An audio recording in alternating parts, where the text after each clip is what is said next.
Ariana. I'm an interpreter here at Historic Brattonsville, and today we'll be talking a little bit about enslaved cooking. The foodways of the enslaved has influenced much of the southern foods that we know today. And a few of those foods we'll be talking about are cornbread, greens, and pork barbecue. Let's go inside.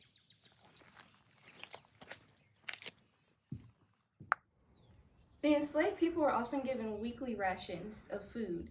Some of those rations included cornmeal, pork, sweet potatoes, collard greens, just to name a few.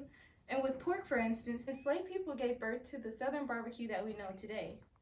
They were often given pork as part of their weekly rations, and it was usually the internal organs or the feet or the fat back or head of a pig. And they would season it with spices that they were familiar with that they would have used in West Africa, and also vinegar. And spices and vinegar are also the base of southern barbecue sauces that we know today. Enslaved people were often allotted a small patch of land to plant some vegetables. A few of those would have been corn, collard greens, sweet potatoes, okra, and peanuts.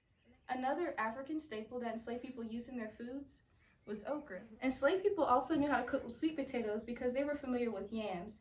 Yams were a very important vegetable in Western Africa, and they used those recipes to influence how they would cook sweet potatoes here in North America.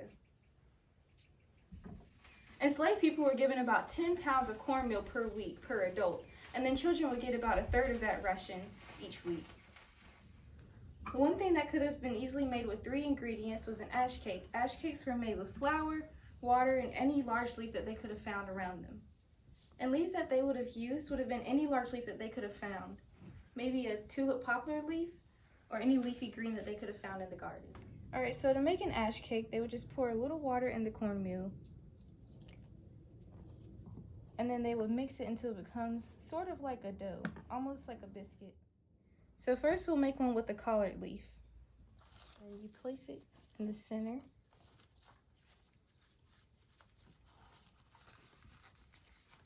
And fold the stem over. And then here's one with the tulip poplar leaf.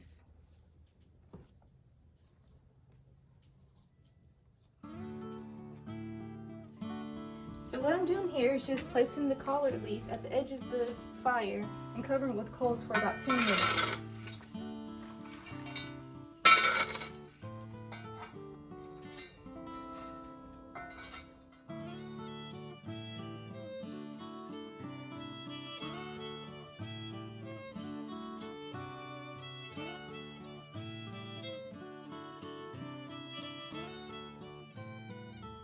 So it's been about 10 minutes and the ash cakes are ready. And we're going to uncover them and see what they look like.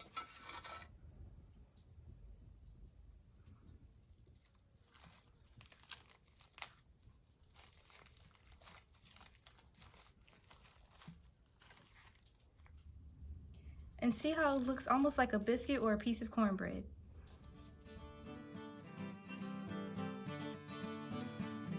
American food is very much a testament of the resilience of the enslaved people.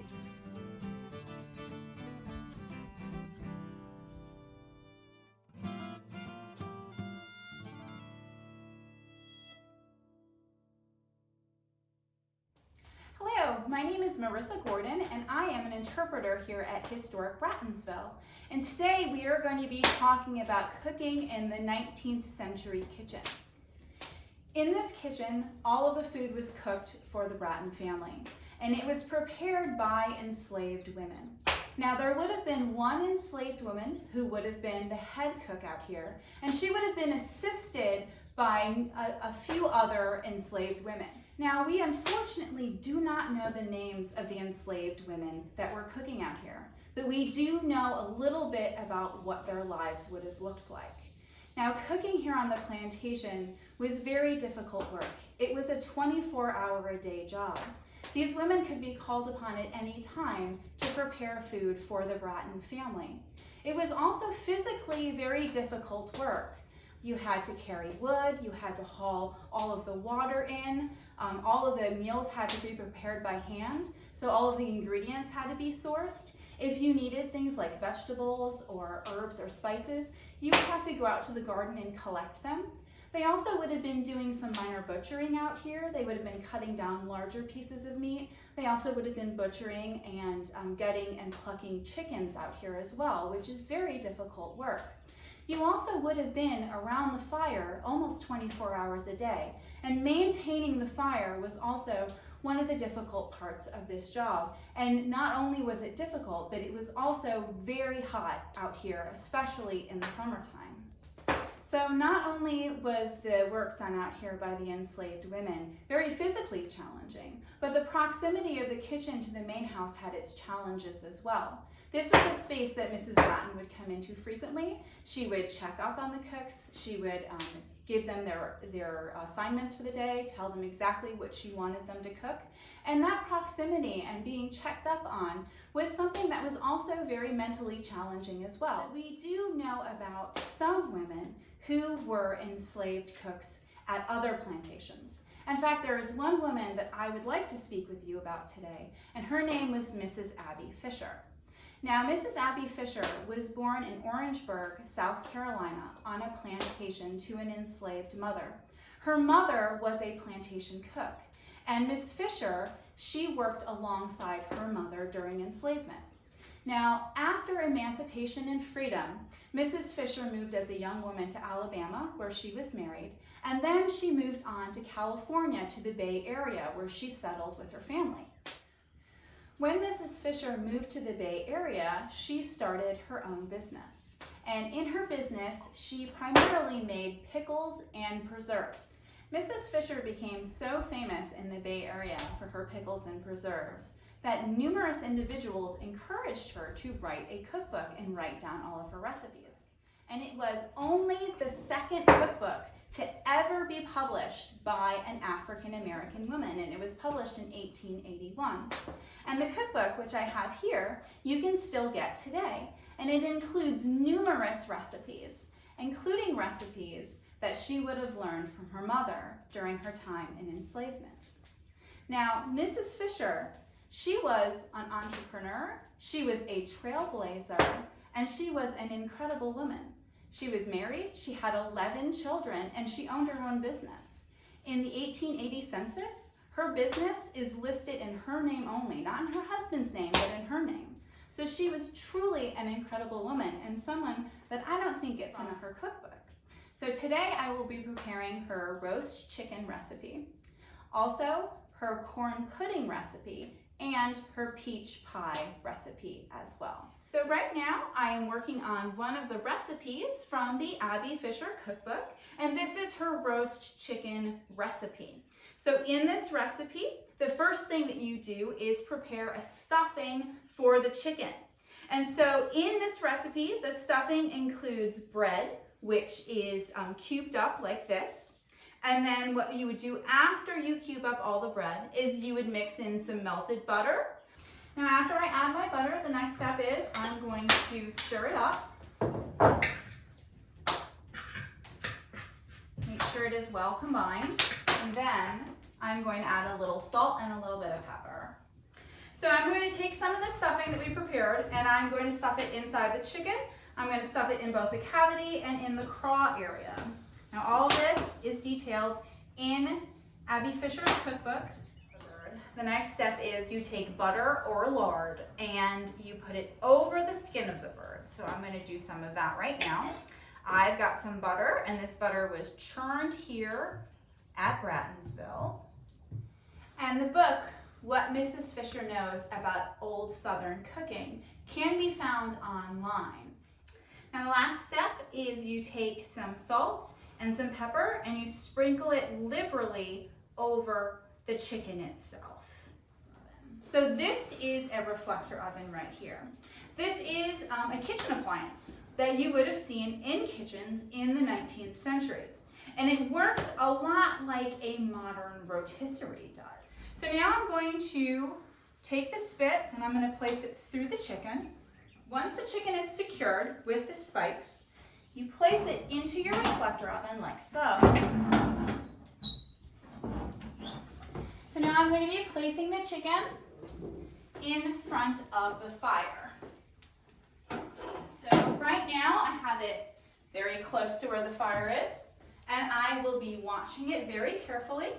And as needed, I will be taking the chicken and turning it so that it browns evenly on all sides. So one of the recipes that I'm going to be preparing here today is corn pudding. The first thing I'm going to do is cook this corn, and then I am going to put it in to boil.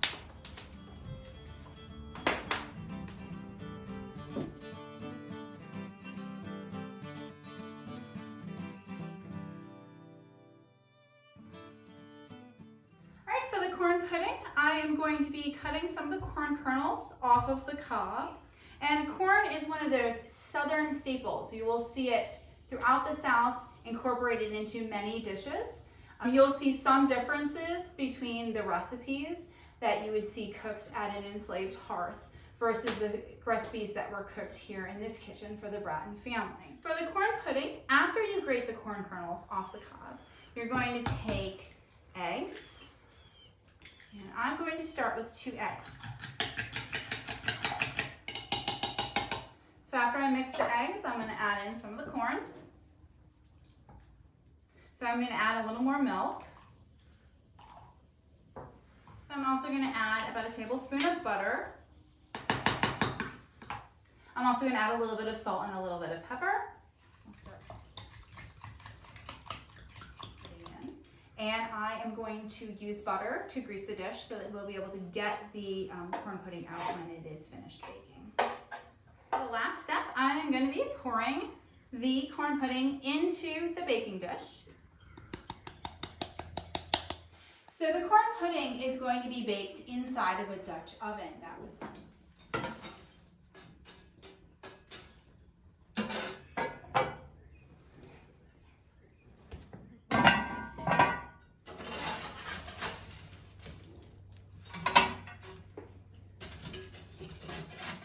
Another one of Abby Fisher's recipes that I'm going to be highlighting today is her peach pie recipe.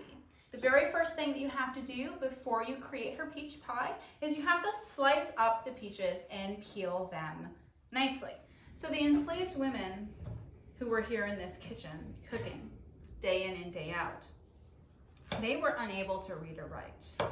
Now, when I cook, I know the very first thing that I go and get down is either a cookbook or a recipe. And I need that in order to be able to produce fine food. But these women were incredible. They had an almost encyclopedic knowledge of food and food science and ingredients stored inside their heads. They had it all memorized. And they were producing food that would rival any professional chef today or at any time. And they were able to create beautiful and incredible things. For the filling for the peach pie, you're going to want to slice up your peaches. And you're going to want to place them into a pot such as this one. And then we're going to cook them down with a little bit of water and a little bit of sugar. So I just pulled the peaches off of the fire. They've caramelized a bit with the water and the sugar. And we're going to let it cool, and then we'll be placing it inside of our pie crust. And we will be baking it in a Dutch oven just like you saw with the corn pudding.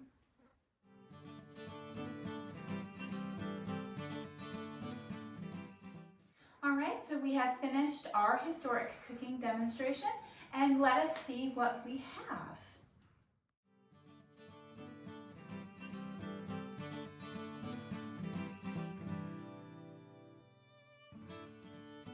And here is our corn pudding. We have our chicken, our nice roasted chicken.